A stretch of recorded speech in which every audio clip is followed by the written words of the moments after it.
Hello everyone, welcome back to my channel.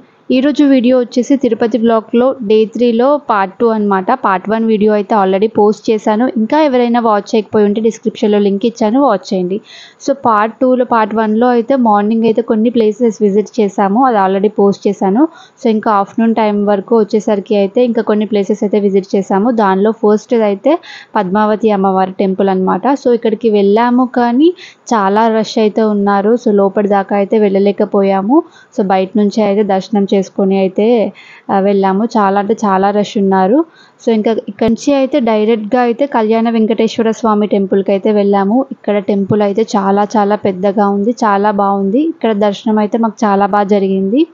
And ఈ temple యొక్క విశిష్టత ఏంటి అంటే, మనం తిరుపతిలో దర్శనం చేసుకున్నా చేసుకోలేకపోయినా ఈ కళ్యాణ వెంకటేశ్వర స్వామి దర్శనం చేసుకుని అన్ని కోరికలు నెరవేర్చుకునే నమ్మకం అనేది ఉంది. ఎందుకు ఇంత ప్రాముఖ్యత ఈ టెంపుల్కి అని అంటే, వెంకటేశ్వర స్వామి స్వయంగా పద్మావతి అమ్మవారిని పెళ్లి చేసుకున్న తర్వాత కొన్ని రోజులు ఉన్న ప్లేస్ అంట ఇది. సో అందుకే ఈ టెంపుల్కి చాలా ప్రాముఖ్యత ఉంది.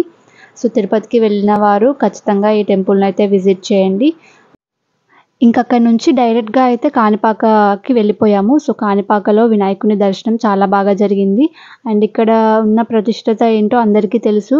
ఈ కాణిపాక వినాయకుడు ఎవరు ప్రతిష్ఠించలేదు, స్వయంగా వెలిశాడు. అందుకే ఈ వినాయకుడిని స్వయంభూ అని కూడా అంటారు. అండ్ ఈ కాణిపాకలో ఇంకొక విషయం ఏంటంటే, తిరుపతి లాగానే ఇక్కడ అన్నభోజనం కూడా పెడతారు. సో మీరు కూడా ఎప్పుడైనా వెళ్తే అక్కడ అన్నభోజనం కూడా చేసేసేయండి. ఇంకా అక్కడ నుంచి దర్శనం అయిపోయి మేము డైరెక్ట్గా గోల్డెన్ టెంపుల్కి వెళ్ళిపోయాము. సో ఈవినింగ్ గోల్డెన్ టెంపుల్ చాలా బాగుంటుంది అనేసి గోల్డెన్ టెంపుల్కి అయితే వెళ్ళిపోయాము. సో గోల్డెన్ టెంపుల్ లోపలికి అయితే ఫోన్స్ అయితే అలో ఏం లేవు. సో అందుకే వీడియోస్ అయితే ఏం షూట్ చేయలేకపోయాను. సో అక్కడ నుంచి దర్శనం అయిపోయేసరికి అయితే మాకు ఆల్మోస్ట్ 8-9 అలా అయింది. ఇంకా అక్కడ నుంచి డైరెక్ట్గా అరుణాచలంకి అయితే వెళ్ళిపోయాము. సో అరుణాచలం వ్లాగ్ అనేది నెక్స్ట్ వీడియోలో పోస్ట్ చేస్తాను. అండ్ ఈ వీడియో కనుక మీకు నచ్చితే తప్పకుండా లైక్ చేయండి, షేర్ చేయండి, సబ్స్క్రైబ్ చేసుకోండి. అండ్ మీ ఫ్రెండ్స్ అండ్ ఫ్యామిలీతో కూడా నా ఛానల్ని షేర్